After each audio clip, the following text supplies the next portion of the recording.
And we have the Janus Supreme Court case. Public sector unions and public education in general is under attack. We in Douglas County really understand this because we had this start in 2009 with the Koch brothers deciding to play in our school board elections.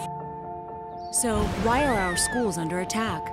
Sign our petition today. They wanted to turn it into a corporate model. Sit down, Miss Barnard. We're not taking shouting. It's more of an agenda than it is to help kids in education. If a subject has to leave, refuse them to do so. The loss of the teacher's voice and the fear tactics that are used to silence teachers are really impacting the morale on a day-to-day basis. I feel that the parents no longer have a voice in this district.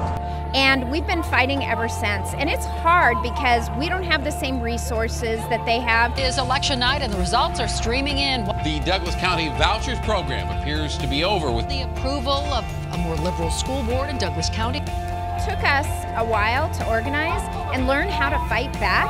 And it took 10 years to get our school board back. And the way we did that was through educating our members, educating our community, and then getting everyone mobilized to fight with us.